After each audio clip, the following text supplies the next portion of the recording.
Salam alaikum wa rahmatullahi wa barakatuh. Tu vas bien? Très très bien, par la grâce divine, et toi? Ça va, je te remercie. Franchement, ça fait super plaisir de te voir. Bon, le son est bon parce que j'ai pas... Oui.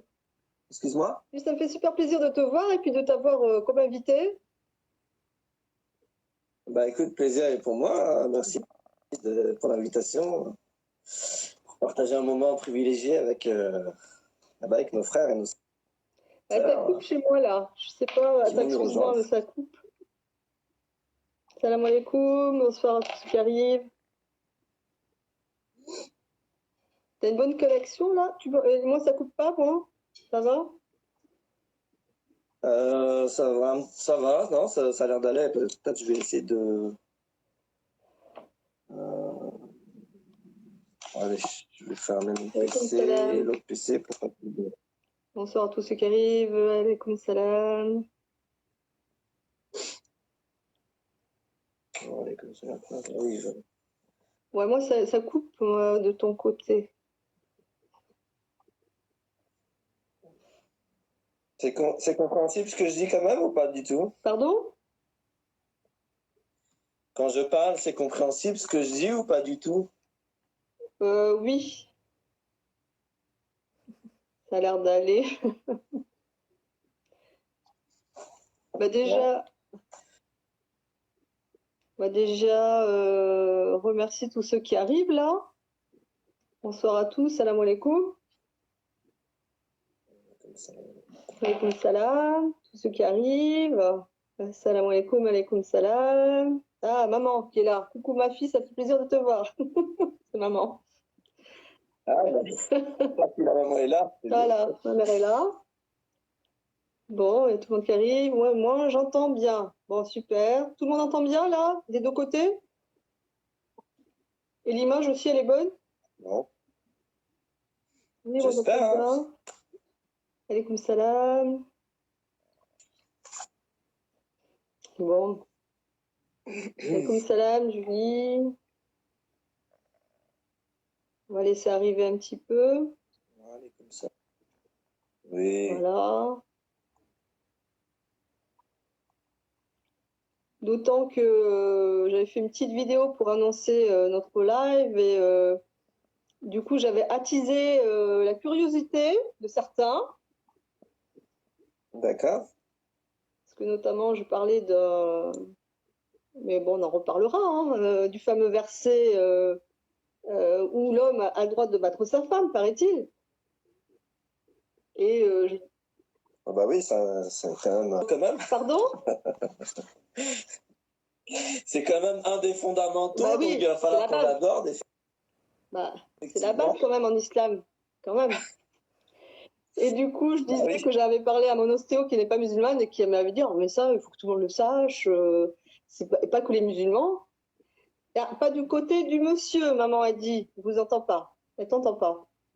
Mais parce que tu parles pas. Ok, je sais pas, qu'il faut que je parle plus fort, faut que j'essaie de parler lentement, Et après, je disais, qu'est-ce que j'avais dit aussi, oui, puis aussi, j'avais parlé aussi de l'amour inconditionnel dans le Coran à une dentiste juive et ça l'avait fait pleurer en fait. Et ça, c'est un concept que j'ai découvert avec toi aussi. Et voilà, donc j'ai attisé la curiosité. Il y en a plein qui m'ont dit, ah, mais c'est quoi alors la signification de ce verset? Ça veut dire quoi? Mais bon, on va en reparler, peut-être. Voilà. Donc, bonsoir. On va en parler. Salam alaikum à tous ceux qui arrivent.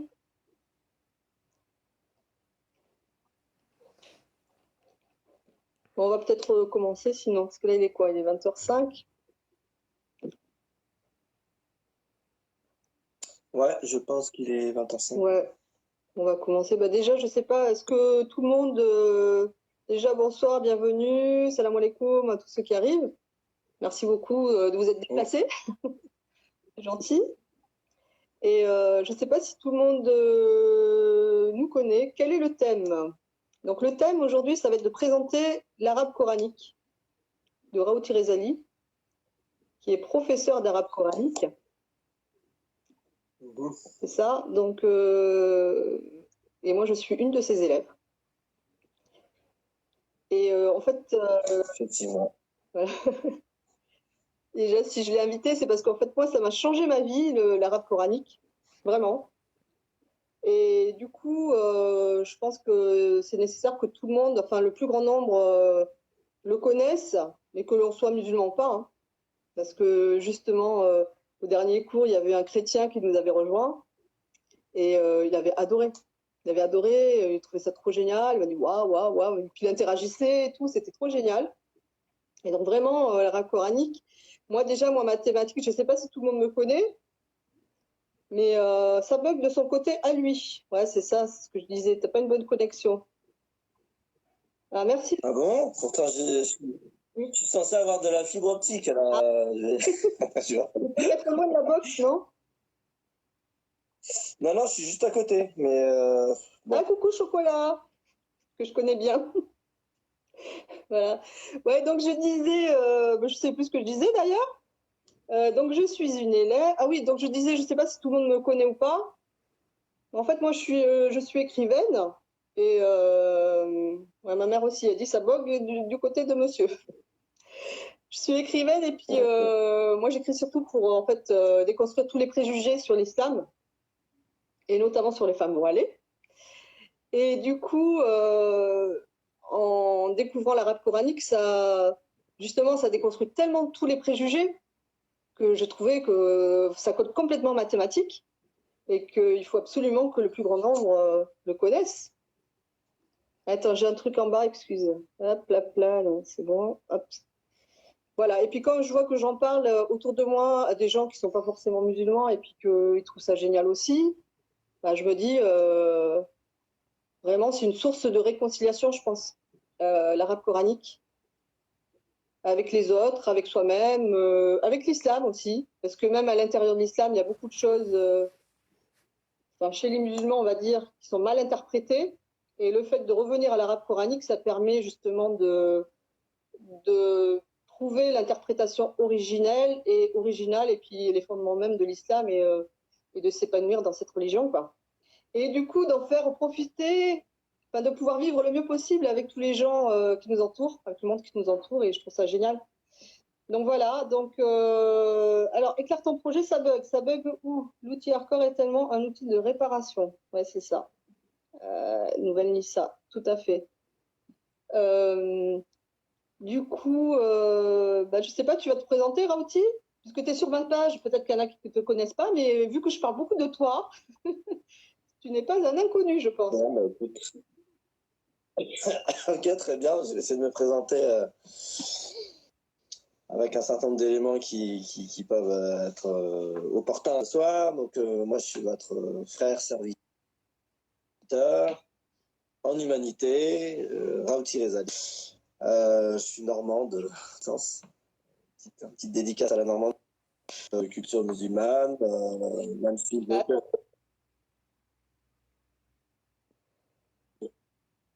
Rauti, ça bug. Moi, ça a coupé, hein. Ça a coupé.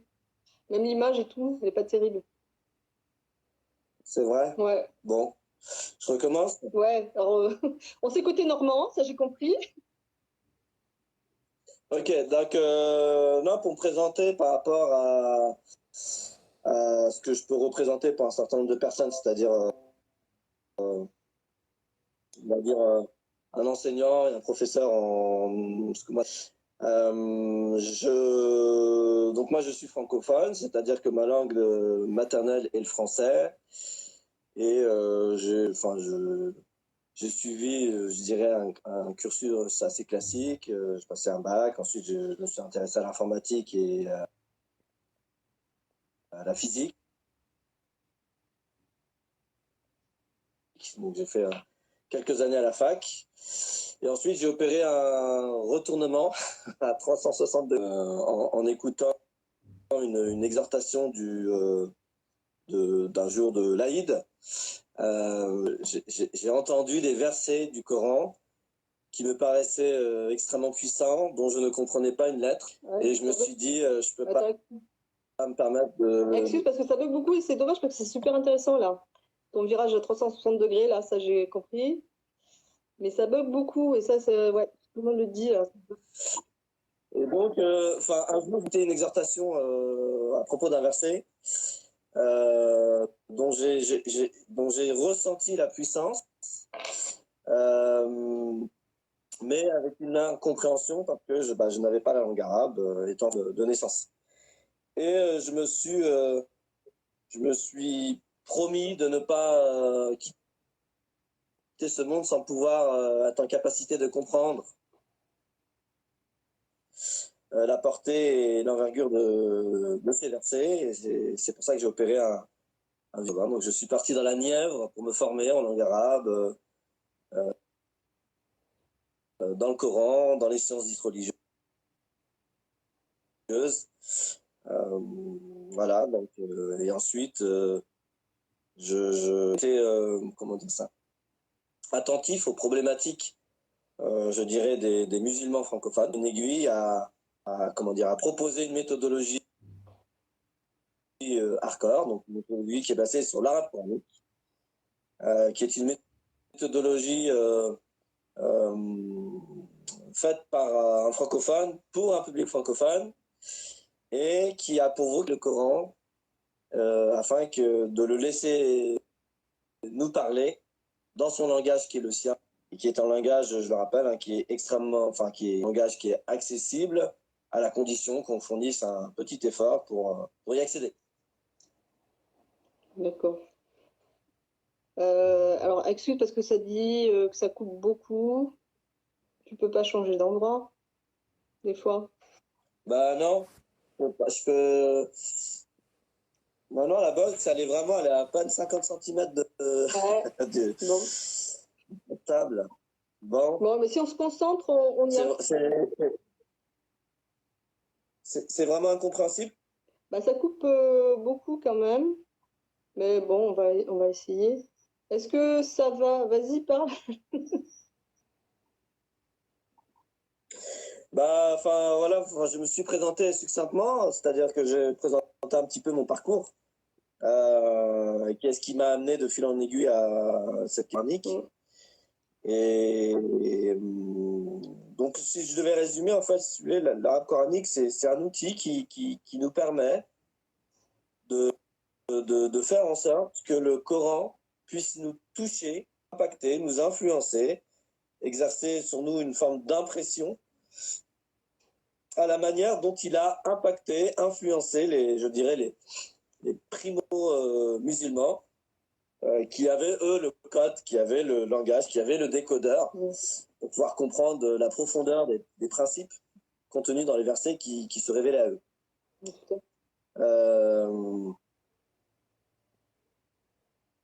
Donc, je sais pas, peut-être...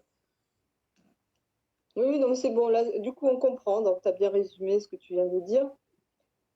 Et donc, ouais. on n'a pas suivi. Tu peux nous rappeler, parce qu'en fait, ça avait beaucoup coupé quand tu as rappelé comment tu as opéré ton virage à 360 degrés. Parce qu'en fait, à la base, tu étais dans l'informatique, c'est ça? C'est plutôt puissant, en fait, comment tu t'es retourné, en fait. D'accord. Le retournement, il a eu lieu lors ce qu'on appelle Salat al-Aïd, donc fête de l'Aïd. C'était d'ailleurs l'Aïd à la sortie du mois de Ramadan. Et l'imam qui discourait a utilisé, a psalmodié des versets qui m'ont touché, dont j'ai ressenti immédiatement la puissance et la force, même si j'en comprenais pas une lettre. Et c'est à ce moment-là que je me suis promis de ne pas quitter ce monde sans être en profondeur et finalement de pouvoir m'exposer à l'énergie qu'il y avait dans ce message, dans la lettre qui était articulée et psalmodiée à mes oreilles. Ouais, tout à fait. Donc, ce qui veut dire qu'en fait, ça avait déjà de la puissance sans que tu comprennes, déjà. Bah oui. Donc du coup, maintenant, ça fait sens. C'est-à-dire à l'époque, probablement que c'était pas rationnel. Enfin, comment être touché par quelque chose qui ne fait pas sens d'un point de vue rationnel. Mais aujourd'hui, on peut le dire et on peut le comprendre quand on sait qu'une lettre C'est une forme graphique, voilà. C'est un son, c'est un sens, mais c'est surtout une vibration et une énergie. Et probablement que j'étais dans un moment de disposition optimale pour pouvoir être touché par la vibration et l'énergie de la lettre à ce moment-là. Ouais. C'est probablement ça que j'ai ressenti au plus profond de moi. Oui, tout à fait. En fait, et là, il y a quelqu'un qui demande c'était quelle sourate ça? C'est le verset Inna alladhina qalu rabbuna Allah thumma istaqamu tatanazzalu alayhim al-malaikatu alla takhafu wa la tahzanu wa abshiru bil jannati. Pardon. Alors, tu me mets une colle là, direct. Oui, parce que. Donc c'est quelque chose que je pourrais rajouter dans ma présentation. Ouais. Je suis un très mauvais traducteur du Coran. Je peux expliquer, mais je ne sais pas traduire. Attends, dis-moi, c'est quoi le numéro? Non, la traduction est très bonne. Je vais chercher chez Glouton. Glouton. Ouais, alors je peux peut-être donner la référence, mais moi c'est pareil, les références, bon. Allez, on va faire ça en live là. On va faire ça en live, puisque j'ai pas le portable dans les mains. Bah, s'il y a des pères fondateurs là, de l'arabe coranique qui ont la référence, ils peuvent nous aider. Hein. Ouais, parce que moi, bon, on cherchera. J'ai pas mémorisé ni les numéros de Torah, ni les. Bon, sinon quelqu'un cherchera, il nous dira, il nous communiquera le numéro du verset. Les numéros de verset quand j'ai mémorisé le Coran. J'ai juste mémorisé la lettre coranique. Donc c'est un verset qui est assez connu, hein. Et l'imam l'imam en fait avait finalement psalmodié ces versets parce que on a dans un certain nombre de traditions qui sont attribuées au prophète sallallahu alayhi wa sallam le fait que ce jour-là en fait il n'y a pas que les humains qui célèbrent ce jour, mais il y a aussi le monde angélique.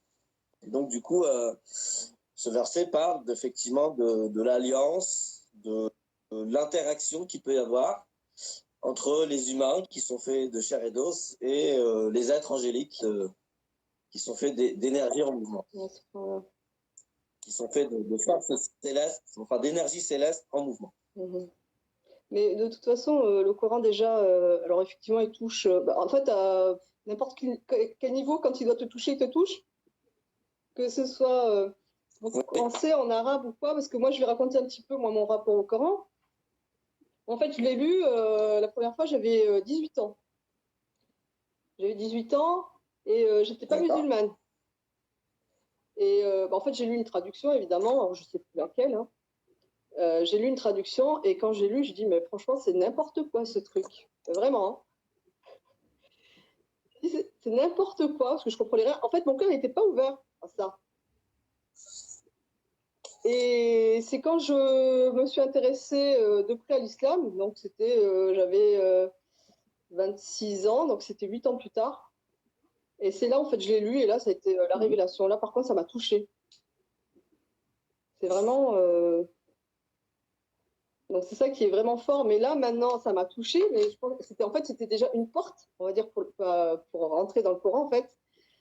Mais après, petit à petit, j'ai cheminé. Alors après, en lisant, en apprenant, moi j'ai appris le tajwid avec la méthode Nourania, que je recommande à tout le monde, c'est trop génial.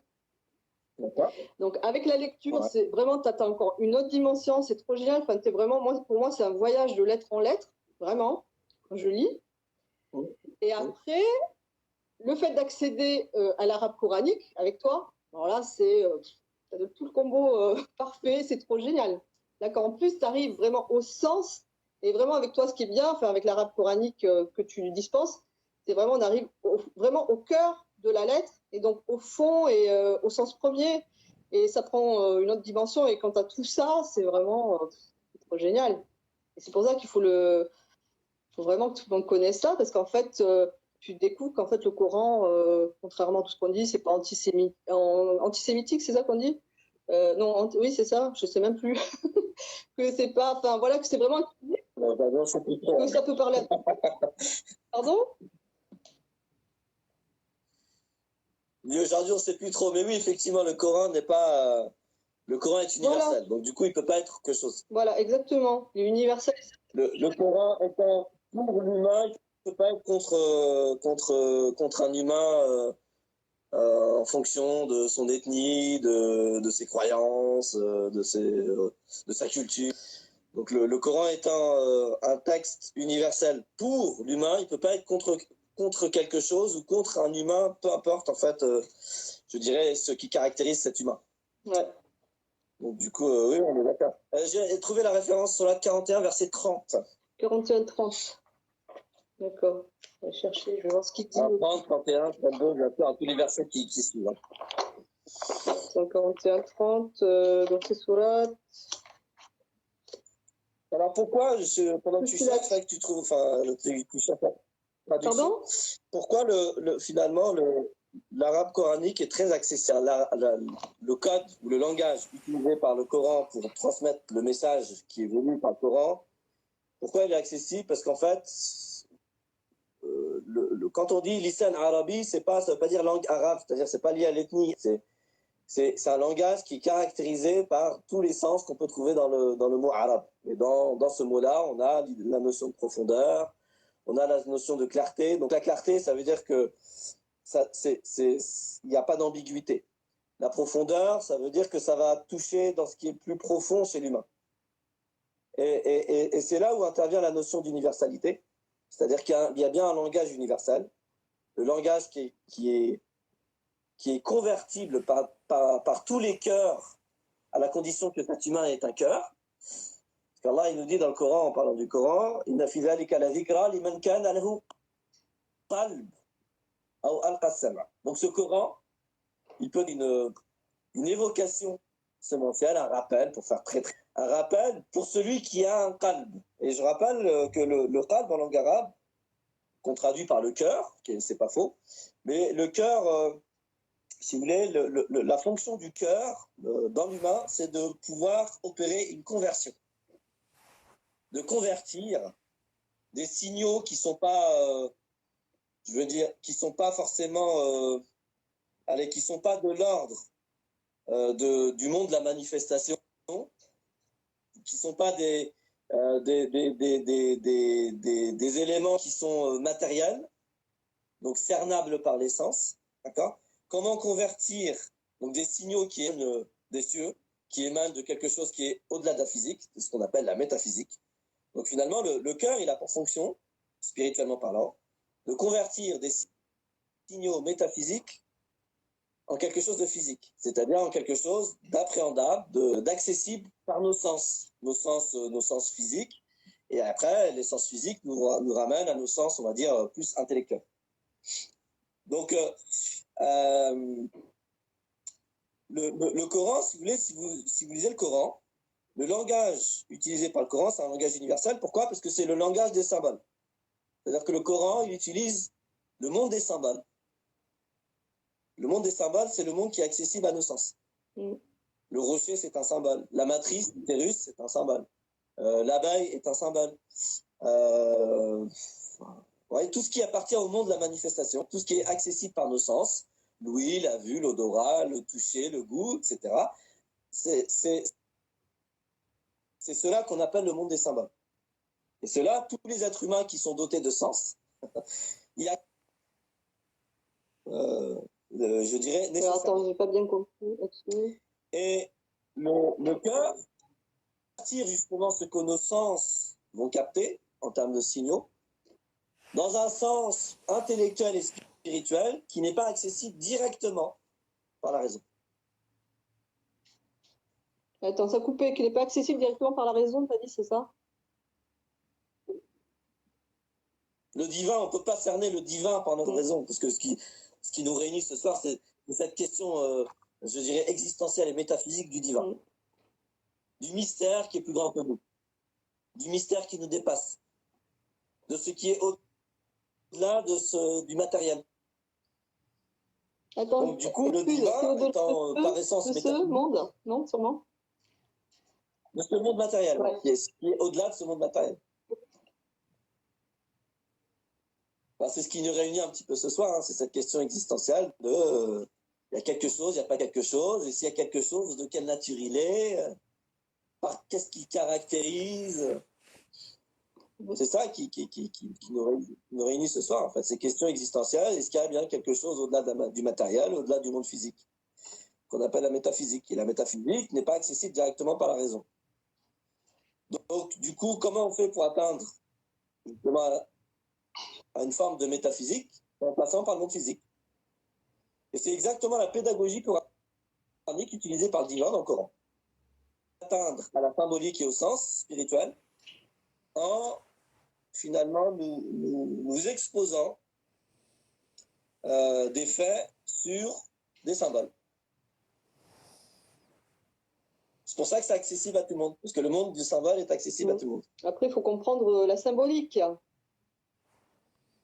Ah oui, bah oui, on est d'accord. Après, il y a tout un travail à faire, effectivement, sur qu'est-ce qui caractérise le symbole, quelles sont les fonctions, là où les fonctions du symbole, pour atteindre effectivement une forme de symbolisme. Et justement, c'est ce qu'on fait avec l'arabe coranique. Mais dès qu'on a un calme, dès qu'on a un cœur, c'est-à-dire qu'on est en capacité de convertir. Par contre, il faut savoir qu'est-ce qu'il faut convertir. Voilà. Et quand on lit le Coran, c'est une section de symboles. Mais effectivement, je suis complètement d'accord avec toi.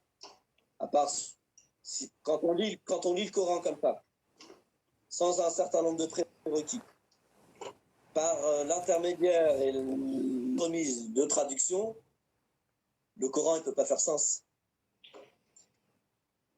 C'est impossible. Il ne peut pas faire sens. Il peut, je dirais, même entrer dans l'univers coranique sans avoir un certain nombre d'outils et puis directement par l'entremise de la traduction, bah, ça peut. Je pense que ça a l'effet sur les personnes comme ça a eu l'effet sur toi. De se dire que c'est n'importe quoi. Moi, j'ai des personnes de ma famille qui ont commencé à lire le Coran et qui l'ont refermé parce que ça faisait pas sens du tout. C'est-à-dire qu'il y avait une forme de dissonance entre ce qu'on peut connaître du divin en tant que créateur aimant sa créature, et puis ce qu'on peut lire dans certaines, dans ce que donne la traduction de certains versets. Oui, tout à fait. Donc c'est une dissonance cognitive qui crée une forme de renfermement. Et donc, après, on n'est plus disposé en fait à pouvoir ouvrir le Coran, le lire et essayer de comprendre en quoi ça fait sens, en quoi en réalité on peut y trouver un certain nombre de principes, un certain nombre de règles, un certain nombre de symboles qui nous aident, qui aident tout à chacun dans le chemin qui est le sien. Mais alors du coup, il y a même, apparemment, il y a même des, comment dire, bon, il y a le problème des traductions, mais après il y a aussi le problème des interprétations, parce que même en arabe, finalement, on interprète mal certains versets. Ouais, oui, l'interprétation n'est rien d'autre qu'une traduction, hein, mais c'est une traduction de la langue dans la langue. Voilà. Dans la même langue. Voilà. Donc, du coup, bien évidemment, il y a toute la problématique, en réalité, je dirais, de l'interprétation. Alors, l'interprétation en soi n'est pas une problématique.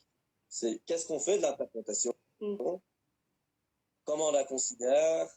Et aujourd'hui, probablement, une des difficultés ou une des problématiques qu'on peut rencontrer, une forme de sacralisation de l'interprétation faite par des hommes du texte sacré. Ça crée des problèmes. Ouais. Une interprétation, c'est-à-dire une tentative d'explication et d'illustration proposée par un humain, ne doit en aucun cas être sacralisée. Parce que quand on la sacralise, ça veut dire qu'on prend argent comptant ce qu'on peut lire dans cette interprétation-là, et ce faisant, arriver à par voie de nécessité, à une forme de non-sens, à une forme d'aberration, à une forme probablement de violence pour certains, une forme d'adversité, une forme de conflit. Donc oui, la traduction, c'est déjà en soi un thème, parce que en réalité, si vous voulez, les mots en langue arabe, et ça c'est un peu ce qui caractérise la langue arabe, une des caractéristiques, hein, c'est pas exclusif, c'est pas la seule, Mais une caractéristique de la langue arabe, c'est la concision. C'est-à-dire qu'en un mot, on peut dire mille choses. On ne peut pas traduire ce mot-là avec un autre mot en langue française. On est obligé, des fois, sur des mots qui sont des mots concepts, de traduire, si on voulait vraiment que la traduction approche au plus près du sens initial, original, il faudrait pratiquement une phrase. Donc oui, la traduction, c'est pas parce que en fait les traducteurs sont mal intentionnés ou autre. Non, c'est juste le côté, enfin le côté ardu de produire une traduction qui colle au plus près de la lettre, de ce qui est dit. Enfin, moi, je suis très respectueux de ceux qui ont essayé de faire ça parce que c'est un travail qui est extrêmement ardu. Du coup, il n'empêche, au-delà de bah oui, quand on traduit, bah on restreint le champ. Ouais, et donc, si on restreint le champ, bah c'est une forme comment dire, de restriction aussi de la portée du texte. C'est réducteur en fait. Et puis bon, bah si on s'arrête sur les versets justement d'un certain verset qui posent des problèmes quant à la compréhension. Le fameux verset qui est la base, effectivement, qui est traduit par frapper, par exemple, s'il s'agit de frapper les femmes, par exemple. Bah, là, typiquement, c'est le passage à la traduction qui crée un problème. Alors du jeu. C'est que on choisit le verbe frapper tout seul, comme ça, sorti de son contexte, pour traduire le verbe daraba en langue arabe, bah, on est dans une forme de réduction du possible, du sens possible, de tous les sens possibles, du mot initial en langue arabe. Mais ça, c'est pas vrai que pour ce mot-là, c'est vrai pour plein de mots. On a déjà parlé sur la notion de miséricorde. Hein. Quand on traduit la rahma par la miséricorde, eh bien, on vient extrêmement contenir et retirer de la rahma ce qui en fait partie pour passer de quelque chose de beaucoup plus vaste à quelque chose d'extrêmement précis qui est la miséricorde. C'est-à-dire avoir du cœur pour la misère d'eux, ou avoir de l'indulgence, avoir une forme de pitié pour l'état misérable d'une personne. Donc, toute misère est de la rahma, par contre, pas l'inverse. Donc, la miséricorde, c'est juste une manière par laquelle la rahma va pouvoir se matérialiser, se concrétiser, se manifester. Donc, quand on traduit la rahma par la miséricorde, on voit bien qu'on vient réduire extrêmement à l'extrême, j'ai envie de dire, le champ possible. Donc, tout le travail, justement, de l'arabe coranique, c'est d'essayer quelque part, de se libérer de cette étroitesse que produit la traduction pour essayer justement de s'ouvrir à tout le champ possible d'un point de vue du sens, le champ sémantique possible, d'une racine, d'un mot donné. Et ça, c'est un travail qui est très intéressant parce que du coup, il nous ouvre des perspectives qui n'étaient même pas imaginables au départ. Et en réalité, c'est ce travail-là qui nous permet de comprendre finalement de nous rendre compte de la grandeur, de la pertinence, de la profondeur du message coranique. Oui, complètement. Et du coup, je pense qu'il y en a qui vont être. Alors, je ne sais pas s'il y a des questions. Ah, si, il y a des trucs qui arrivent, mais du coup. Parce que moi, ça défilait plus. Mais du coup, quel livre de traduction du Coran vous préconisez? Celle de Maurice Gloton? Point d'interrogation. Bah, quand il faut choisir une traduction, oui. Ouais, c'est bon. Oui, non, bien sûr.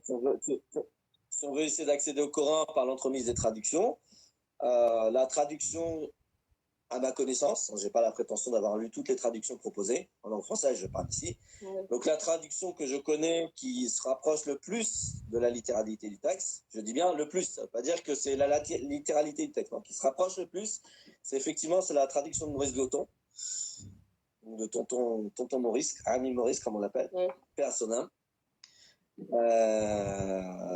Et ensuite, si je devais en donner une deuxième, je donnerais Jacques Berck. Okay. Jacques Berck est un fin connaisseur de la langue arabe, est un fin connaisseur de la langue française, donc il a quand même, c'est-à-dire dans son bagage, on va dire, scientifique, je dirais, les éléments nécessaires pour produire, et d'ailleurs il a été capable de le faire, une traduction qui, elle aussi, après celle de Maurice Goton, s'approche très fortement de la littéralité du texte. Ouais. Bon, moi par contre, alors moi. Mais malgré ça, en fait, on a. Ouais, excuse-moi. Ouais, vas-y, fini. Je disais, malgré ça, en fait, il n'y a pas une fois où on a, dans les assises coraniques qu'on fait, dans les différents modules d'arabe coranique ou les séminaires ou autres, il n'y a pas une fois où effectivement on a, on a demandé à un participant de lire la traduction de Maurice Goton où on n'avait pas une remarque à faire parce que bah oui, en fait, c'est ce que je disais tout à l'heure. En fait, le travail de traduction, il est tellement difficile que même quand on est Maurice Goton, même Jacques Berck, même avec la pertinence de la traduction qu'on propose, et bah il y a quand même à redire parce que un mot un mot est pas assez grand, pas assez riche pour pouvoir couvrir le sens qui est exprimé dans son langage originel. Ouais, complètement. Moi, ce qu'il y a, c'est que ce que j'allais dire, c'est que. Parce que moi, j'avais commencé par Hamidoullah, le premier. Hein. Après, je suis passée à Mohamed Chami. Et là, je suis passée à Gloton. Ouais. Mais franchement, Gloton, il me fait pas rêver. C'est ça le truc. Et il me fait pas rêver. Et en plus, il faut un dictionnaire, en fait, pour le lire. Parce qu'entre les codéificateurs, théotrope, je sais pas quoi, il est assez compliqué à lire en français. Donc, rien ne vaut l'arabe. Ça, c'est clair et net, de toute façon. Et, qu'est-ce que je voulais dire d'autre non, parce qu'en fait, j'ai vu un truc là qui est passé, sur lequel je voulais rebondir aussi. On ne retrouve pas forcément une juste interprétation, même en arabe. Oui, c'est ce que je disais tout à l'heure. Ouais, non, il y a un truc que je voulais dire aussi. Donc, au niveau. Parce qu'effectivement, donc, on va au fond, avec l'arabe coranique là, que tu dispenses, on va vraiment au fond, au sens premier, en fait, de l'époque de la révélation, en fait. Ça. En plus, ce qui est génial. Ouais, alors l'idée, c'est exactement ça. C'est de faire un travail étymologique assez conséquent, qui pour le coup, lui, est aussi ardu. C'est pour ça qu'il n'y a pas beaucoup de gens qui se frottent à ça. Parce que ce travail étymologique, en fait, ils ont essayé d'identifier et de cerner le sens, ce que moi j'appelle le sens du moment coranique, c'est-à-dire quel est le sens des mots lorsque le Coran intervient dans l'histoire des hommes. Pour le dire plus simplement, les premiers musulmans qui reçoivent la révélation, ils avaient quoi comme charge imaginative, c'est-à-dire quel sens, quelle image en face des mots qui étaient contenus dans la révélation. Et donc le travail étymologique qu'on fait, c'est effectivement revenir à ce... Alors autant que faire se peut, en fonction des matériaux, j'ai envie de dire étymologiques et lexicales qu'on a, pour effectivement essayer de se mettre dans une position où le Coran pourrait nous influencer, nous impacter, comme il les a influencés et impactés. Exactement. Je rappelle quand même que c'est des personnes, les premiers musulmans, c'est-à-dire c'est des personnes qui n'ont aucune civilisation. Et c'est-à-dire ils sont qualifiés dans le Coran de primitifs. Alors primitif dans le sens un petit peu, si vous voulez, négatif du terme. Primitif dans le sens sans civilisation. Et ces hommes qui n'avaient pas de civilisation, en fait, ont pu produire une civilisation qui a juste bouleversé le monde. Positif. Et puis après, malheureusement, comme toutes les civilisations, dans sa phase descendante, un petit peu moins positivement. Mais si vous voulez, il y a un cas particulier dans l'histoire des hommes où des personnes sans civilisation sont arrivées à proposer une civilisation bouleversante en un laps de temps extrêmement court. C'est-à-dire ce que les premiers musulmans ont été en capacité de faire est juste une exception dans l'histoire des hommes. C'est-à-dire que de par la petitesse des moyens de départ et la grandeur de l'œuvre.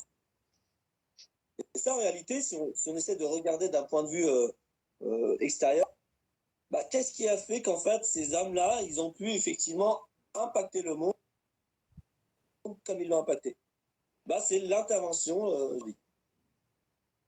Et l'idée, c'est essayer de revenir justement dans ce qui était leur disposition initiale et qui a fait qu'ils ont été impactés par le Coran pour à leur tour impacter positivement le monde. Il faut qu'on revienne au sens que moi j'appelle le sens du moment coranique. C'est ça l'arabe coranique, donc du coup... Bon, ouais. Mais on fait plus que ça même. On fait plus que ça parce que... Oui, non, d'accord. Parce que par exemple, tu vas...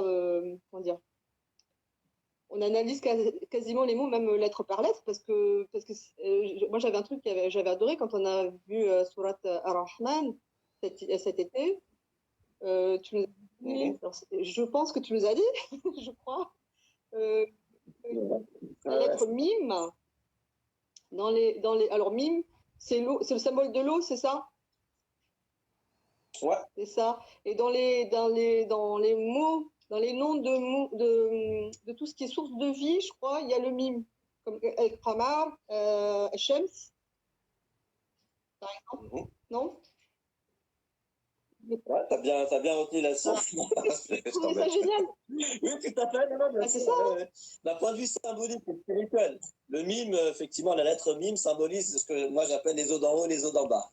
C'est-à-dire, effectivement, qu'est-ce qui est, c'est-à-dire cet élément mystérieux qui est à la source de tout vivant. C'est ça l'eau. Oui, oui. C'est un élément complètement mystérieux. Et qu'est-ce qui le rend mystérieux? C'est sa capacité à être à la source de toute vie. Ouais. On sait qu'il faut chercher de l'eau pour savoir si la vie est possible, mais on ne sait pas encore qu'est-ce qui fait que l'eau, cet élément particulier, il est la source de toute vie. Ouais. Ça reste un mystère en fait. Ouais. Donc oui, effectivement, on ne fait pas que ce travail étymologique, d'accord, c'était pas exclusif, mais effectivement, on essaie de voir, on essaie de monter justement d'un niveau, c'est-à-dire essayer de voir quel est le sens, j'ai envie de dire, intrinsèque, symbolique et spirituel de chaque lettre. Ouais, de chaque lettre. Ouais.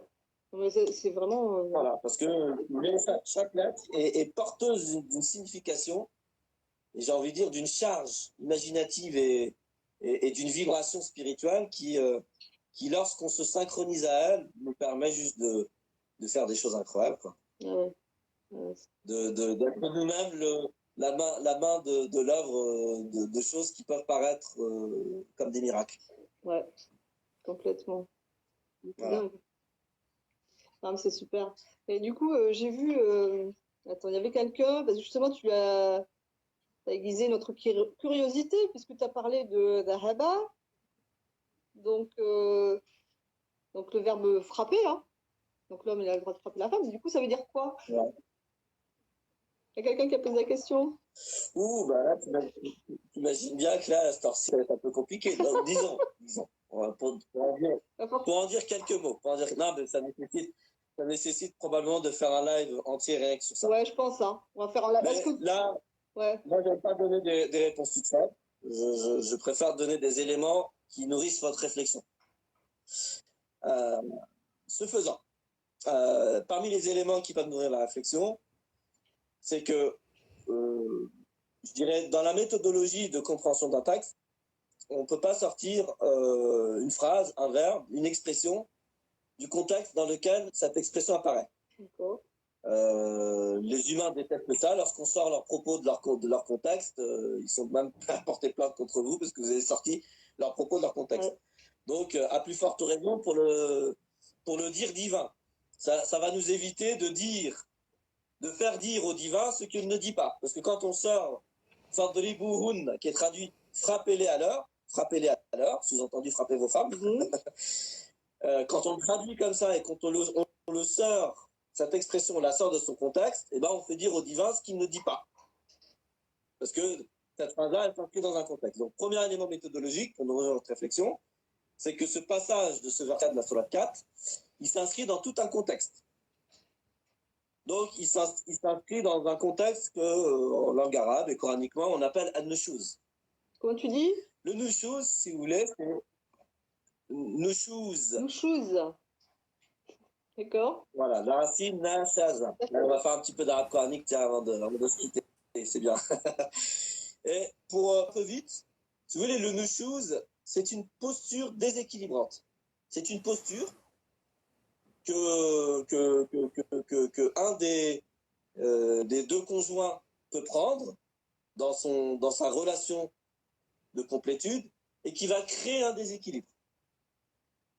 Et dans le Coran, en fait, si vous voulez, il y a deux types de nushuz. Il y a le nushuz que moi j'appelle le nushuz femalien, c'est-à-dire de la femelle. C'est-à-dire un nushuz, une posture déséquilibrante qui peut émaner de la femelle. Et une posture déséquilibrante qui peut émaner du mâle. Le mâle,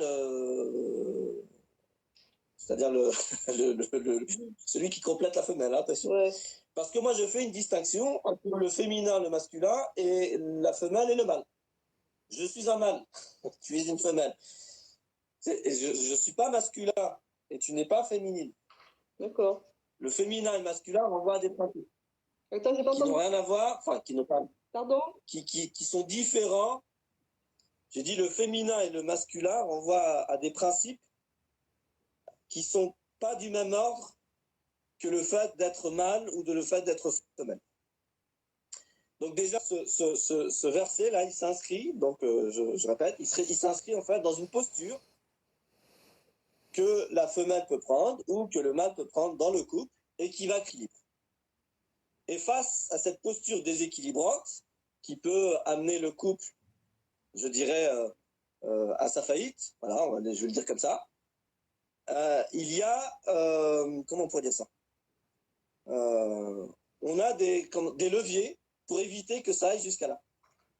Il y a des leviers qui sont spécifiques au nushuz, allez, on va dire comme ça, au nushuz de la femelle, et il y a des leviers qui sont spécifiques au nushuz du mâle. Et tout ça, on le retrouve dans le Coran, dans la même sourate, d'ailleurs. Mais il faut aller juste un petit peu loin, en fait, si vous voulez. Dans le verset 34 de la sourate 4, il s'agit ici du nushuz qui émane de la femelle. Dans le verset 120 et quelques de la même sourate, on a le nushuz qui émane du mâle. Et la femelle n'étant pas l'égale du mâle et le mâle n'étant pas l'égal de la femelle, parce qu'ils sont d'ordre différent. Alors attention, cette notion d'égalité aussi, c'est-à-dire qu'il faut la questionner. Hein, je rappelle, égal, ça ne veut pas dire, ne pas être l'égal, ça ne veut pas dire qu'il y a une hiérarchie. Ça veut seulement dire que les choses sont différentes. Donc ça, c'est déjà une représentation qu'il faut changer. Quand on dit que quelque chose n'est pas l'égal de l'autre, on n'est pas en train d'établir une hiérarchie. Justement, on est en train de dire différent.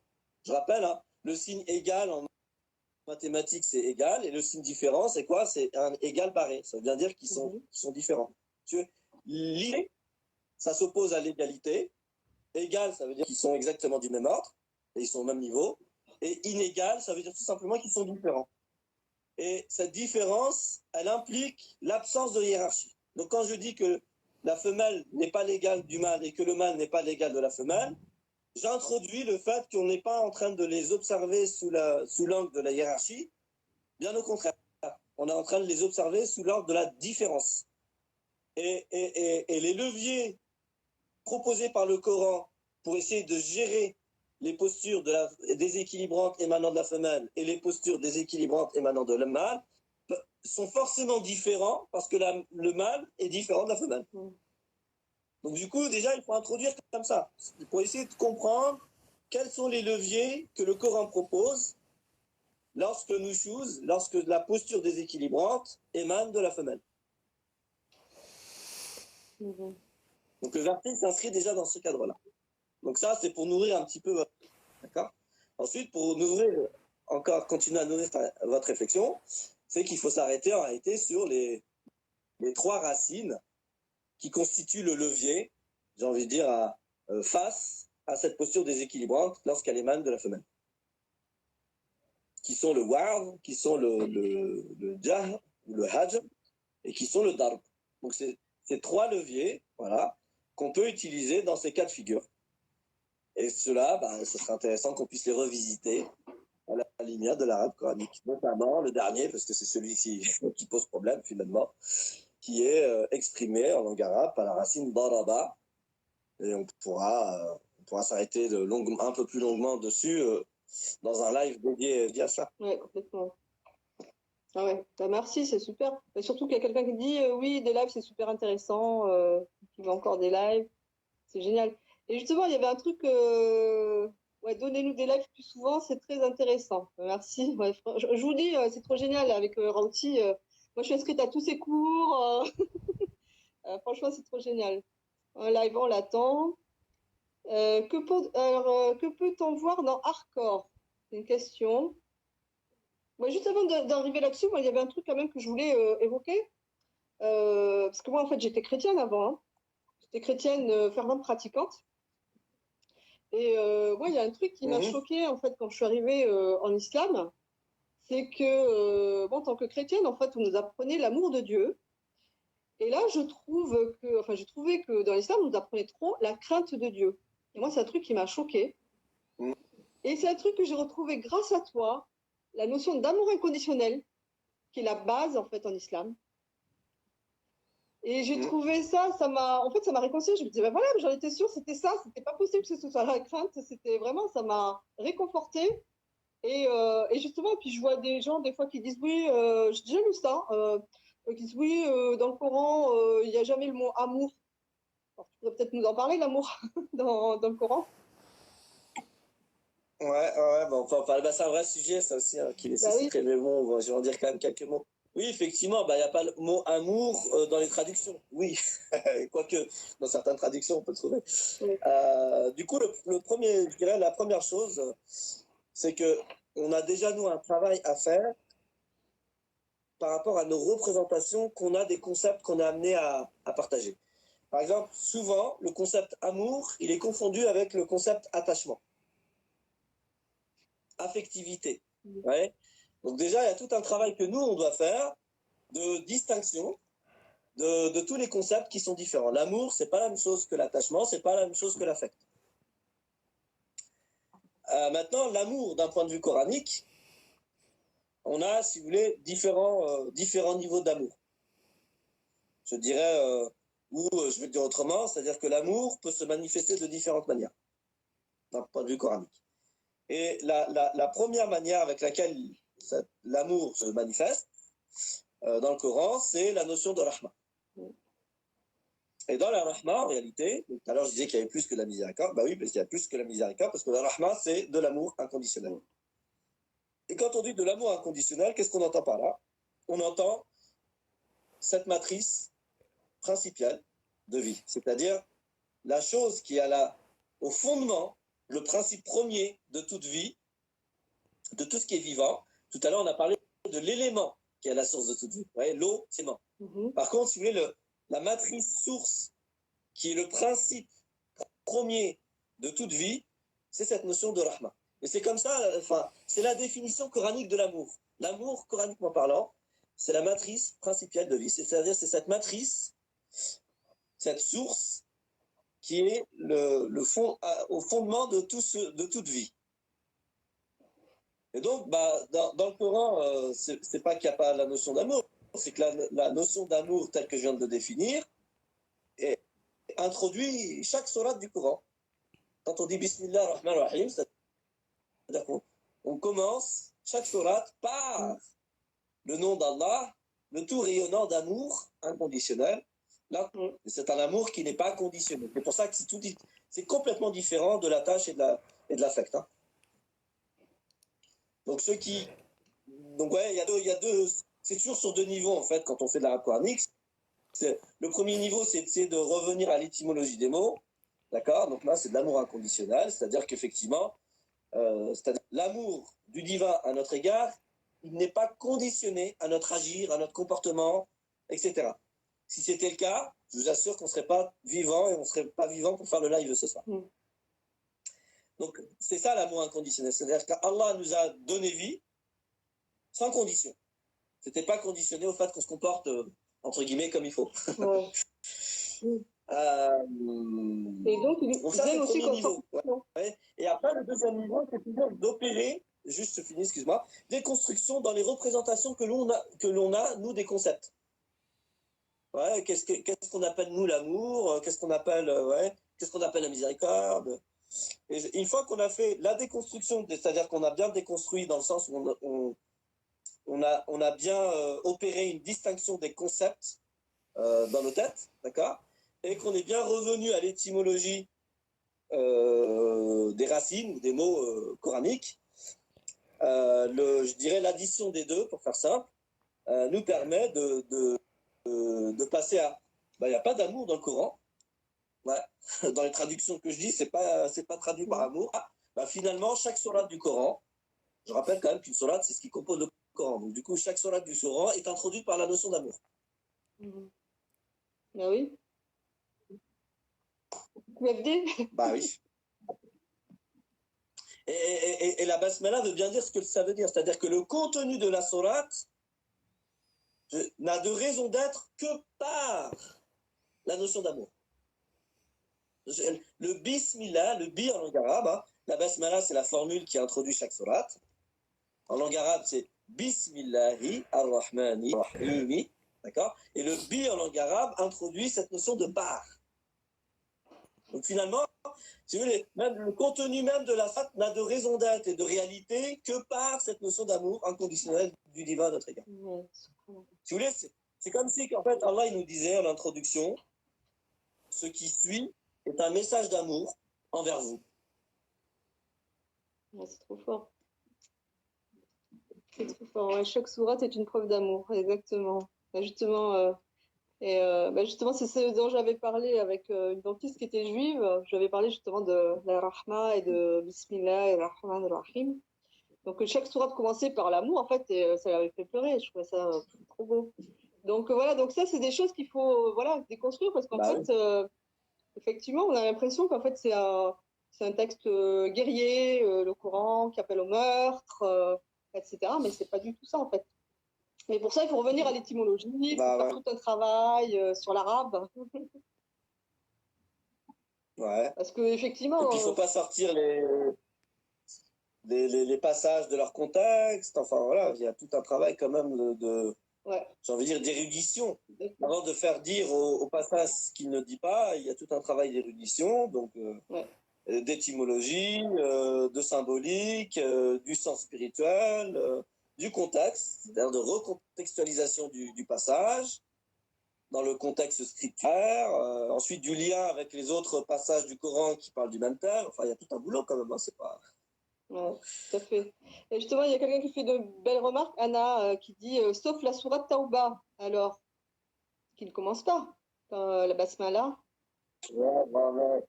Je voulais pas aller sur cette question-là parce que ça peut faire l'objet non pas d'un live, mais d'une assise complète de toute une journée. Ouais. Oui, après, oui, sauf ou non, ça dépend. Vous savez, si vous voulez,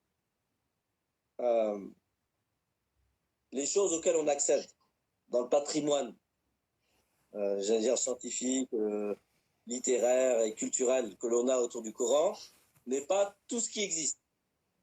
C'est-à-dire que, qu'est-ce que ça veut dire? C'est que des fois on entend des choses. Effectivement, la sourate numéro 9 ne commence pas par la basmala. Ok, ça on a pu lire, c'est ce à quoi on a pu accéder. Mais ce à quoi on a pu accéder n'est pas une négation d'autres possibilités auxquelles on n'a pas encore accédé. D'accord.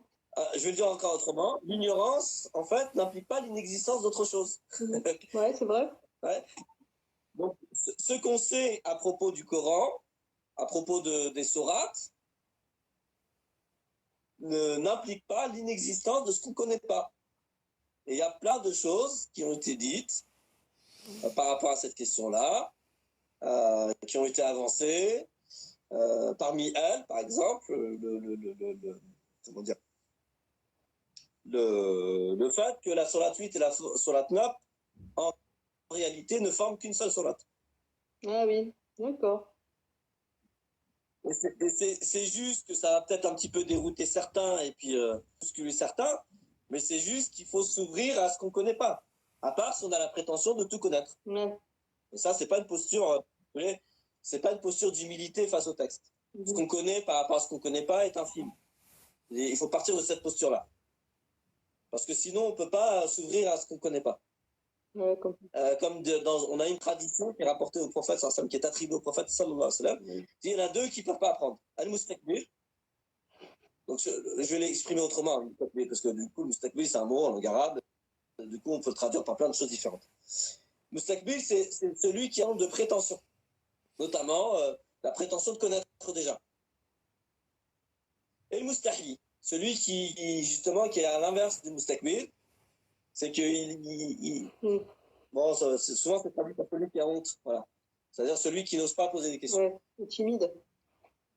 Il y en a deux qui ne peuvent pas apprendre quelque chose de nouveau. Celui qui n'ose pas poser des questions et celui qui pense, qui a l'impression déjà de connaître. Donc du coup, oui, j'entends bien que oui, la Sourate 9, elle commence pas par la basmala. Pourquoi? Parce que, vous savez, il y a plein de choses qui ont été dites pour cette raison-là. Mais j'apporte à votre connaissance peut-être quelque chose de nouveau. Parmi ce qui a été dit, c'est que, bah oui, c'est normal qu'il n'y a pas de basmala, parce qu'en fait, à la base, la 8 et la 9 ne forment qu'une seule sourate. Donc, il n'y a pas de raison d'être de la présence de la basmala au début de la 9, parce qu'en fait, la 9 n'existe pas. Qu'une seule sourate qui est composée de ce qu'on appelle la 8 et la 9. D'accord. Intéressant. Explique tout. D'accord.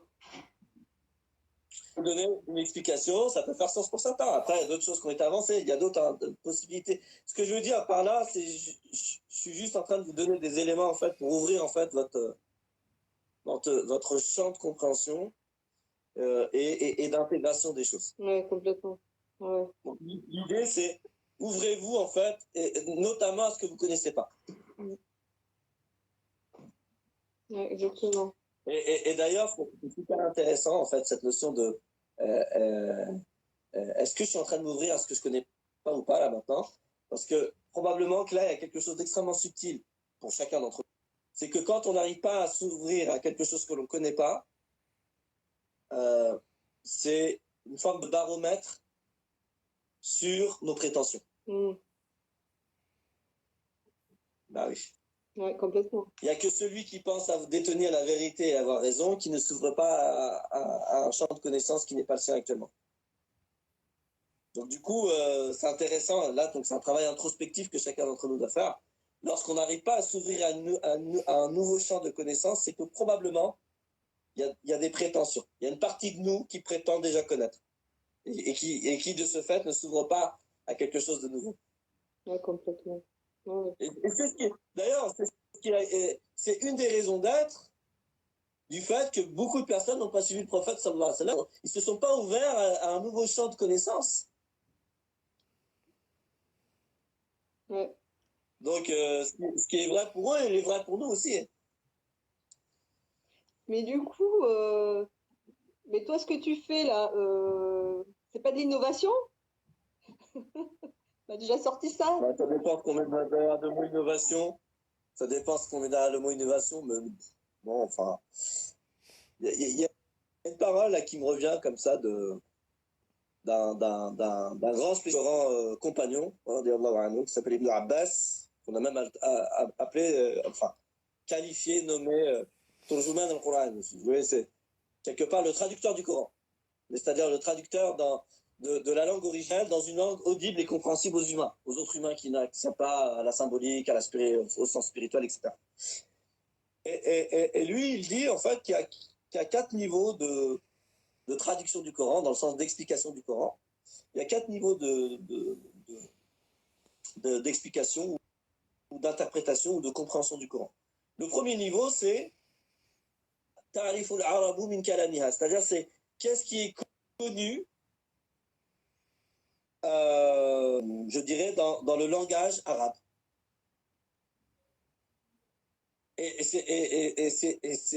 En fait, c'est du bon sens. C'est que le premier canal d'accessibilité au sens du Coran, bah, c'est bien évidemment le langage dans lequel le Coran s'est révélé.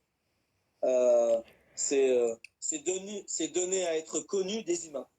C'est-à-dire Allah, pour le divin, pour transmettre son message aux humains, ben, il a utilisé un langage audible, compréhensible aux humains. Ce langage, c'est ce qu'on appelle le langage arabe.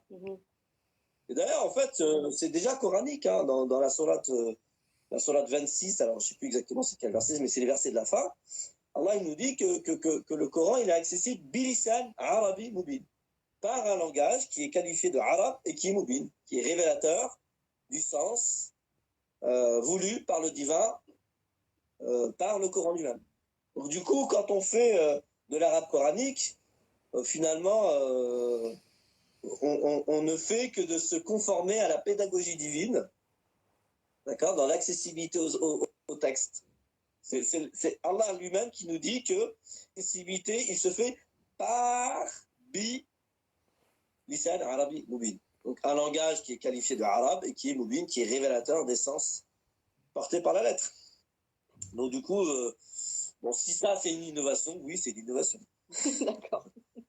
En fait, c'est super intéressant qu'on fasse un live sur la question de l'innovation, parce que celle-ci aussi, elle est malheureusement très mal comprise. C'est-à-dire que les gens, en fait, si vous voulez, ils s'arrêtent sur la première compréhension qu'ils ont. Et je peux comprendre, si vous voulez, c'est comment dire ça,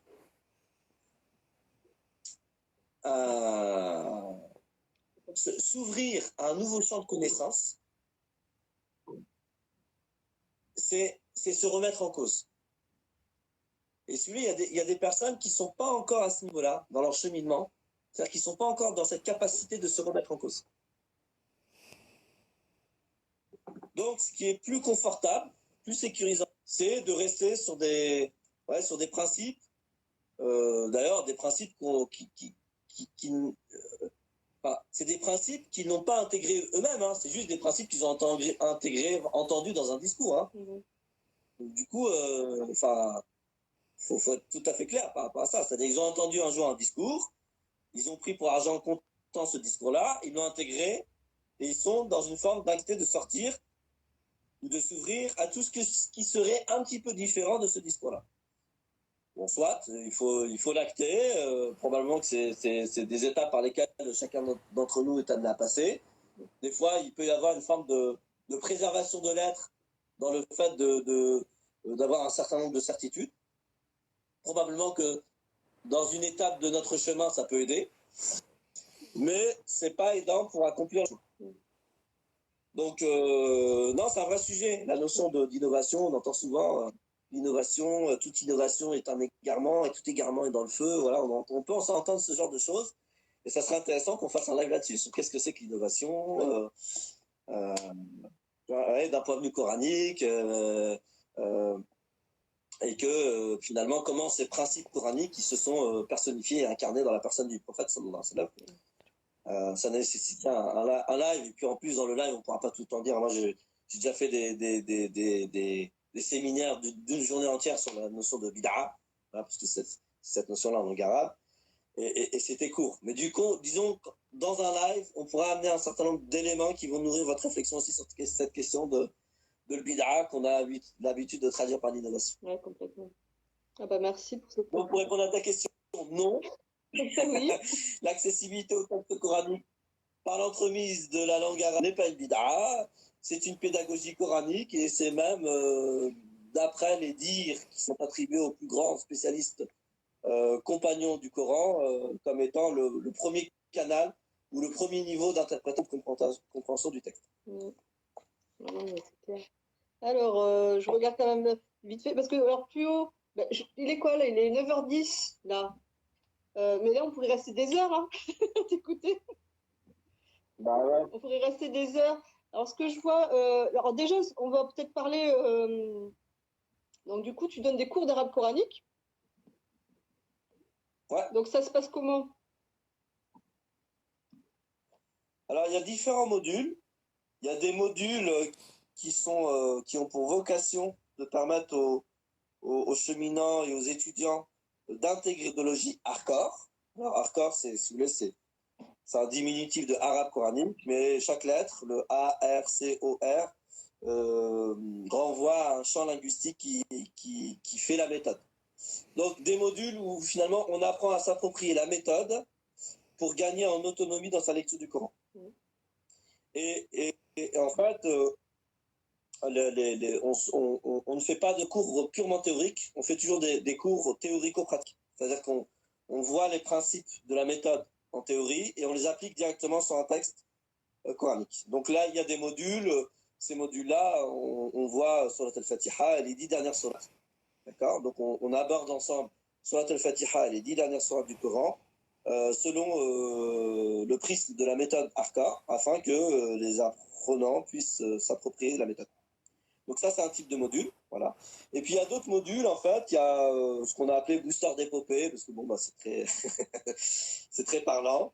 C'est l'intitulé initial, c'était les prérequis à l'entrée dans l'univers coranique. Mais bon, c'est trop long, c'est pas assez entre guillemets concis pour être parlant aux gens. Donc du coup, dans ce module-là qu'on a appelé booster d'épopée, on aborde tous les prérequis qui permettent à n'importe quelle personne de pouvoir entrer dans l'univers coranique de la manière la plus sereine possible. Donc là, on aborde la question de qu'est-ce qu'est le Coran, ensuite la question du divin, ensuite la question de l'humain, et ensuite la question de, je dirais, du chemin existentiel que l'humain est amené à emprunter afin de, alors bien sûr dans un postulat spirituel, d'accord. Donc le chemin qui est amené l'humain à emprunter afin de retourner au divin. Donc ça, c'est un module, voilà, qu'on a appelé booster d'épopée. Puis il y a un autre module qui s'appelle les assises coraniques, où là, on choisit des thèmes qui nous paraissent être opportuns, qui nous paraissent être importants, et qu'on aborde selon le prisme de l'arabe coranique. Donc dimanche dernier, on a abordé le thème du tawakkul, souvent traduit par la confiance. D'ailleurs, on a fait une très très belle assise, enfin, tu étais présente. Donc là, c'est une manière différente d'aborder le Coran. On choisit un thème et puis on l'aborde avec les outils, bien sûr, de l'arabe coranique, afin de pouvoir, je dirais, ressortir avec une représentation différente et qui nous met à l'œuvre, c'est-à-dire qui nous met dans d'autres dispositions, afin d'œuvrer conformément à ce qu'on a pris du principe. Ouais. Ouais, donc voilà comment je peux résumer les différents cours, entre guillemets. Alors, ce qui est bien aussi, c'est que en fait, c'est accessible donc, en présentiel sur Paris. Donc, moi, j'y vais. Et il y a aussi, parallèlement, tu fais via Zoom. Toujours, ouais. Donc, ça, c'est donc, pour moi. Tout à fait. Il y a des personnes qui nous suivent de Marseille, il y en a qui nous suivent de La Réunion, il y en a qui nous suivent d'ailleurs. Donc, du coup, à chaque fois, effectivement, les assises coraniques ou bien booster d'épopée, même d'ailleurs les modules pour s'approprier la méthode, hein, à chaque fois, effectivement, il y a la possibilité de venir en présentiel et puis la possibilité d'assister à distance via Zoom. Et d'ailleurs, cette année, on a fait un effort parce qu'on a investi dans du matériel. Il y a une équipe qui est à l'œuvre pour permettre aux zoomistes, c'est comme ça qu'on les appelle, de pouvoir suivre le cours comme si qu'ils étaient avec nous, quoi. Ils entendent exactement ce qui est dit par le professeur et les personnes qui assistent. Et avec les différents plans, ils ont vraiment l'impression d'être avec nous. Donc du coup, effectivement, hein, pour toutes les personnes qui seraient intéressées de partager des moments privilégiés autour du Coran avec nous, mais qui peuvent pas être sur Paris, ils ont la possibilité de le faire à distance via l'outil Zoom. Ouais, complètement. Et à partir de cette année, ça marche très bien. Ouais. Et puis sinon, à part ça, il y a aussi le pack hardcore aussi des anciens séminaires, justement. Ouais. Et c'est comme ça que je t'avais connu. Donc le pack hardcore, effectivement, comme le dit son nom, c'est une compilation. Voilà. C'est une compilation de 16 formations qu'on a pu déjà donner, qui ont été enregistrées et qui, en fait, si vous voulez, le pack, donc il y a plus de 150 heures de contenu, mine de rien, en vidéo. Et ce pack, en fait, il se veut être comme une forme comme une encyclopédie, comme une bibliothèque, en fait. Une bibliothèque, en fait, on n'est pas obligé de lire du premier livre au dernier livre, hein. Une bibliothèque, en fait, sa vocation, c'est de pouvoir fournir le contenu qui correspond je dirais, à nos préoccupations du moment. Donc, du coup, le pack hardcore, c'est comme ça qu'il a été pensé. Je sais pas, si la préoccupation du moment, c'est la question du destin, vous avez un séminaire sur le destin. Si votre préoccupation du moment, c'est la notion de rahma, vous avez un séminaire sur la rahma. Si votre préoccupation du destin, c'est la notion de pardon, etc., vous avez un séminaire sur le pardon. Si votre préoccupation du moment, c'est la notion du mariage et de la complétude, vous avez un séminaire sur la complétude des mariages. Si votre préoccupation du moment, c'est comment se développer, se déployer spirituellement, la thèse qu'on appelle la Tezkia, et ben vous avez un séminaire sur la Tezkia. Donc vraiment, le pack Hardcore, il a vraiment été conçu et pensé comme étant une source, voilà, encyclopédique de thèmes qui peuvent être des thèmes préoccupations du moment, chacun d'entre nous. Et l'idée, c'est que bah, quand c'est le thème qui est présent, bah, on a tout un séminaire, c'est entre 6 et 8 heures de contenu autour de ce thème, selon la méthodologie ARCA. Voilà. Okay. Et franchement, il est génial. Et on a essayé de faire en sorte qu'il soit le plus accessible possible, j'ai envie de dire financièrement parlant, c'est-à-dire que ça nécessite un investissement. D'ailleurs, ça me fait penser qu'il faudra qu'on fasse un live sur le Fissabilillah, hein, parce que le Fissabilillah, coraniquement parlant, le Fissabilillah, coraniquement parlant, ça ne veut pas dire gratuit, il faut arrêter de dire ça. C'est, le Fissabilillah, d'un point de vue coranique, c'est très cher. Et malgré ça, en fait, on a fait en sorte que l'investissement, on va dire d'un point de vue financier, pour pouvoir accéder au pack hardcore, il est plus simple qu'autre chose. Complètement. Et puis en plus, il est vraiment génial. Moi, c'est comme ça que je t'ai découvert. Et quand j'ai vu ça, je me dis, mais c'est trop génial. Et il faut absolument que je partage au plus grand nombre. Donc, du coup, j'étais devenue ambassadrice. Donc, et il y a notamment, il y a une amie qui l'avait pris et qui, à chaque fois qu'elle regardait une vidéo, elle m'envoyait un message. Je me disais, oh, merci de m'avoir fait découvrir ça. C'est trop bien. À chaque fois, je me sens pleine d'amour. Franchement, c'est trop génial. Donc, déjà, c'est une bonne base. Et effectivement, un prix, mais dérisoire. Vraiment pour être en immersion dans l'arabe coranique, et c'est vraiment trop génial. Et voilà, franchement, il est trop génial. Alors, il y a quelqu'un qui dit, moi aussi, je l'ai découvert via le pack hardcore, et juste avant, j'avais vu à quand, oui, le pack est top, moi aussi, je l'ai découvert, et puis à quand le prochain pack, je ne peux plus patienter, ou un truc comme ça.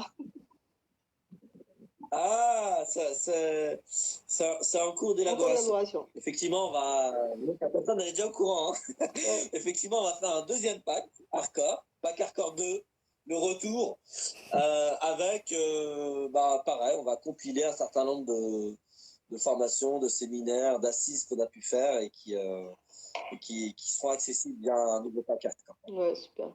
Bon, juste, je regarde vite fait s'il y avait des questions par là. Il est puissant, les prochains packs. Alors, j'avais vu passer une question. Alors, ah oui, il y avait en un an de cours, vous arrivez à réviser tout le Coran en entier dans vos classes? C'est une question. Non.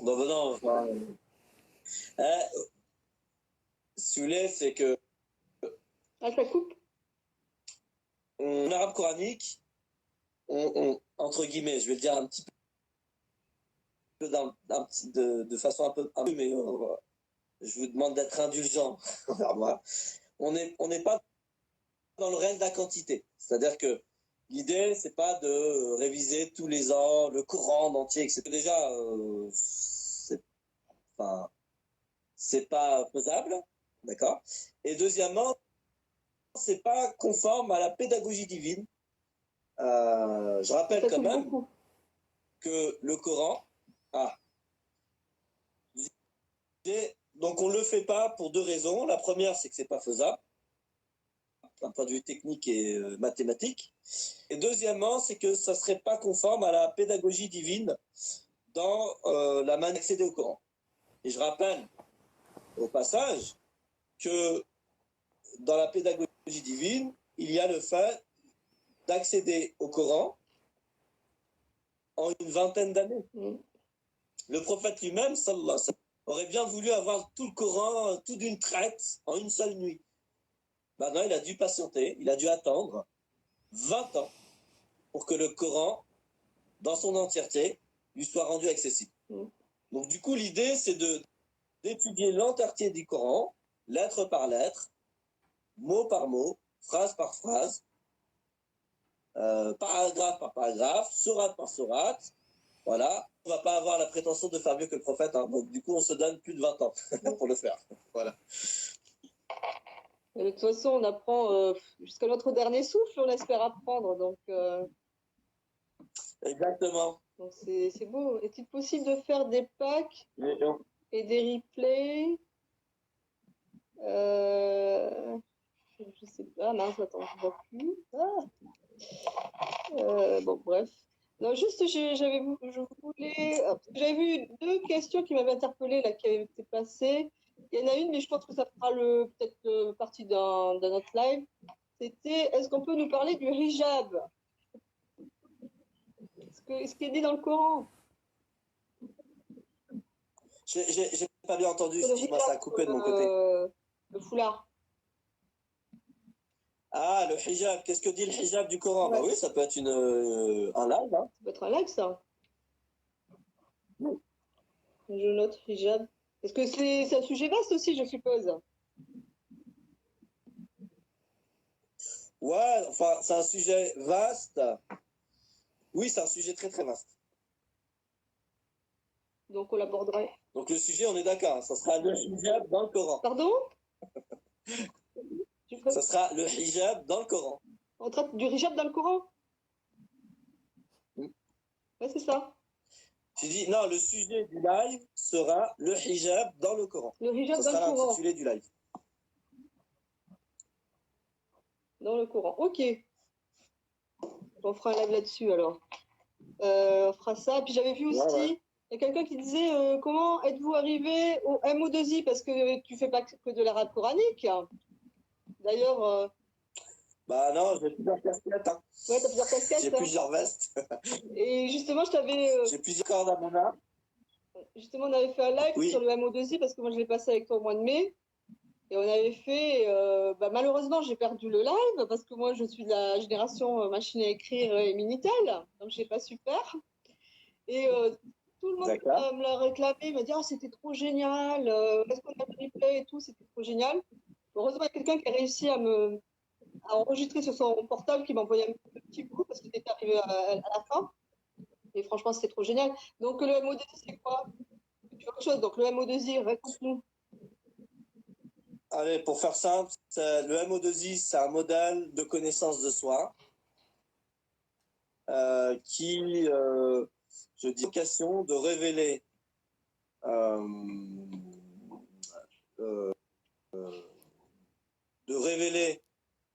qui vous êtes sous l'angle de l'agir existentiel. Voilà. Donc il va mettre en évidence qui vous êtes selon le prisme de votre agir existentiel, de l'œuvre qui fait sens à votre vie. Voilà. Donc il ne révèle pas tout ce que vous êtes. Hein. Il n'a pas cette prétention, cet outil-là. Mais du coup, ça tombe bien parce qu'en réalité, je dirais, le cœur de ce qui fait l'humain dans ce monde, c'est son agir existentiel. L'humain est un humain parce que c'est un être agissant. D'accord? Mais cet agir, il doit s'inscrire dans une quête de sens. C'est ça que j'appelle, moi, l'agir existentiel. D'accord. Donc, j'ai un peu résumé ce que c'est que le MO2I. Ouais, Mais on pourrait refaire un live, si tu veux. Oui, ouais, avec plaisir, parce que c'était vraiment trop génial. Puis moi, j'ai vécu une expérience tellement forte. Ça partageait ça, encore et encore. Et il y a quelqu'un quand même qui demande sa mission divine. Donc, c'est ça, en fait, c'est ta vocation. C'est pourquoi tu es venu sur Terre, en fait, finalement, au niveau, comme tu dis, de l'œuvre. Pourquoi tu es venu. Comment dire? C'est ça, voilà, quelle est l'œuvre que tu es venu accomplir dans ce monde, en fait? En quoi tu dois œuvrer? Exactement. Quoi, spécialement? Tout à fait. Complètement. Donc le modèle, effectivement, on pourrait le formuler autrement, c'est un modèle qui permet de définir la raison d'être pour laquelle nous sommes dans ce monde et qui correspond effectivement à l'œuvre qu'on est censé poser, l'œuvre avec un grand O, hein, qu'on est censé poser sur Terre de façon singulière. Complètement. Et chacun, en fait, à sa propre, exactement, à sa propre manière d'œuvrer dans le monde. Et ce faisant, il participe au plan divin. En tous les cas, dans une perspective spirituelle, si on dit que tout s'inscrit dans le plan divin. Ouais, complètement. Et en fait, pour créer une harmonie aussi. Mais oui, ça nécessite qu'on fasse un live entièrement. Pardon? Ça nécessite qu'on fasse un live dédié à ça, un nouveau live. Ouais, on va refaire un. Avec plaisir. Bah, je sais pas. Alors, qu'est-ce qu'il y a?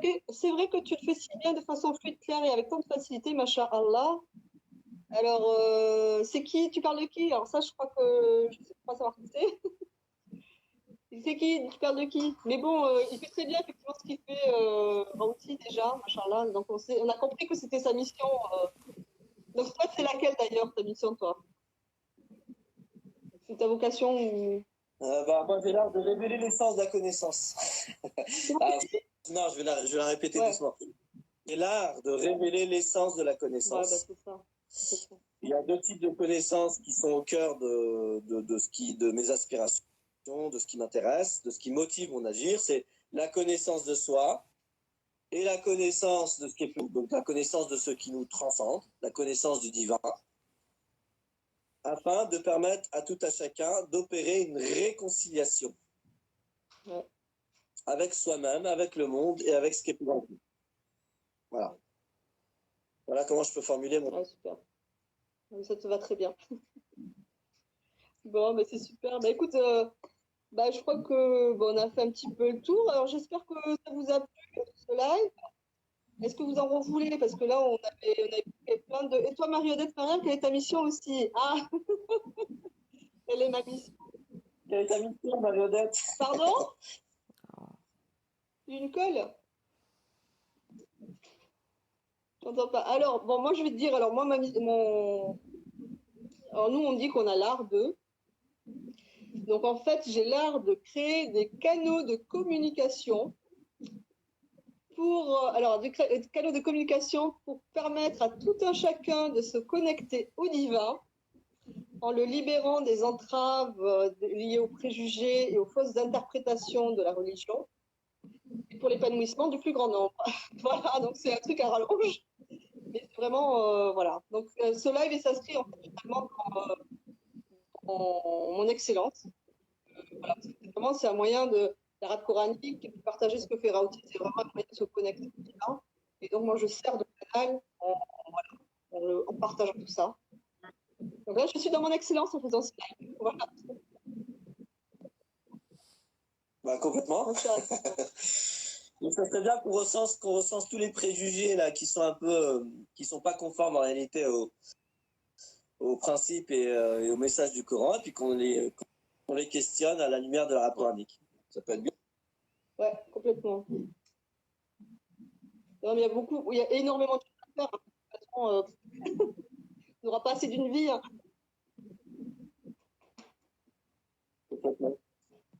Machallah, tu le fais si bien, Maria, merci. Merci, c'est gentil. Bon, c'est super. Écoute, est-ce que vous êtes tous prêts à refaire des lives? Est-ce que ça vous intéresse qu'on refasse des lives? On avait dit sur le hijab, sur le stabilité, sur ce qu'on avait dit sur l'innovation, sur la musique. Ah ouais, je vois des stickers, donc c'est bon, chocolat est d'accord. Mais je pense que oui, de toute façon, il y a plus haut, il y en avait qui disaient on veut un live. Je veux trouver mon excellence. Ah, il y a Julie qui veut trouver son excellence. Justement, tu as un atelier ce week-end, en fait. Oui. Ah ouais, j'ai un atelier ce week-end, il n'est pas trop tard. Hein. Il n'est pas trop tard. Bon, mais comment on fait si Julie veut trouver son excellence là tout de suite maintenant, là, dès ce week-end? Comment elle fait? Excellence.action. Excellence.action. Tu pourras peut-être le mettre enfin, je sais pas, sur notre chat. Ah, attends, Excellence.action, gmail.com. Si, je peux ajouter, tu lui dis quoi? Il faut mettre quoi? Vas-y. Excellence.action.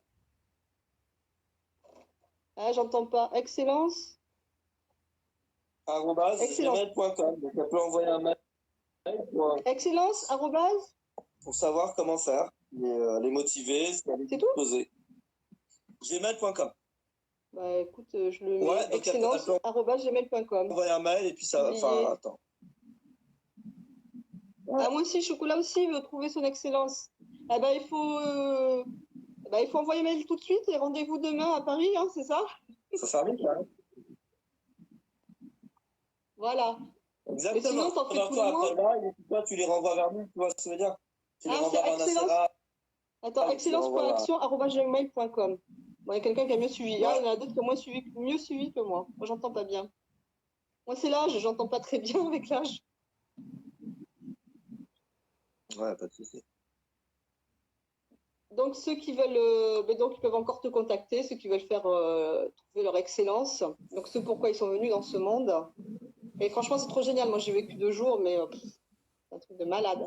Franchement, trop chouette. Donc voilà, écoute, on va peut-être se quitter là. Ah oui, ça fait 1h30 qu'on est là.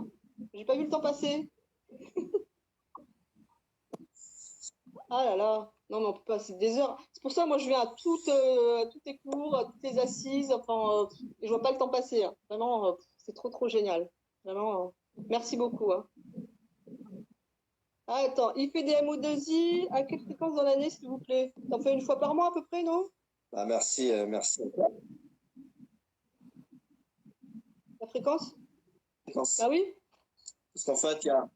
Bah oui, parce qu'en fait, euh, la vocation d'Excelar, c'est le centre de formation MO2I. Sa vocation, c'est de permettre à tout chacun de retrouver sa juste place dans le monde. Donc, ce faisant, il y a des millions de D'accord. personnes qui ont besoin de découvrir leur excellence. Et c'est pour ça que cette année, on va être, on essaye justement de développer un maximum de personnes de pouvoir découvrir leur excellence. D'accord, donc ça risque d'être toute semaine, c'est ça? Oui, enfin, normalement, ça doit être toutes les semaines, hein. Après, ça sera pas forcément avec moi, hein, parce qu'il y a d'autres maintenant, il y a d'autres personnes qui sont Ah, habilitées effectivement à le faire. à découvrir le MO2I. Donc Ah, du coup, il y a voilà. des ateliers qui sont avec moi, puis il y a des ateliers qui seront avec ce qu'on appelle des guides opératoires des personnes. D'accord. Bon. Bon, de toute façon, on a laissé le mail, on peut te contacter. Et sinon, tu as aussi la page Instagram Excelar. Exactement. Sinon, il y a la page Ouais, Instagram voilà, donc on Excellent. peut Ouais. te retrouver les infos dessus. Et que Dieu vous protège, on lui dit Ouais. Amine. Merci. Bon, en tout cas, Amine. attends, moi, si je le fais, c'est avec toi, monsieur Rezali. Ah ouais, mais Ah, bah, faudra se renseigner, faudra bien leur demander quand est-ce que c'est ouais. moi, mais du coup. Il faudra le noter. Non, mais franchement, c'est trop génial avec toi, parce que toi, en plus, tu fais le lien avec le prénom, enfin, puis il y a la dimension spirituelle, c'est trop génial. Oui, Mais on en effectivement. Bon, reparlera dans un. j'avoue deux, trois petites choses que probablement. Ouais. On en reparlera dans un autre live, hein. Ouais, on en reparle dans un autre live avec plaisir. On détaillera, on fera le lien avec la spiritualité, voilà. Voilà. Bon, bah, écoute, merci encore infiniment. Merci à tous ceux qui sont venus. Que Dieu vous préserve. Merci, Amine. Salam alaikum à tous. Bonsoir. Bonne soirée. Et puis, merci encore, Rauti. Ça fut un plaisir de t'avoir. C'était avec un grand plaisir que j'ai partagé ce moment avec toi. Donc, je te remercie pour l'invitation. Je remercie tous les personnes qui sont venues, qui ont pris de leur temps pour partager ce moment avec nous. Et puis, je vous souhaite une excellente fin de soirée. Je vous dis à très bientôt. Voilà. Salam alaikum, la paix sur vous. Bonne soirée, à bientôt. À bientôt. Allez, merci encore. Salam alaikum. Salam alaikum. Bonne soirée. Je sais pas comment on quitte. Coucou, salam alaikum.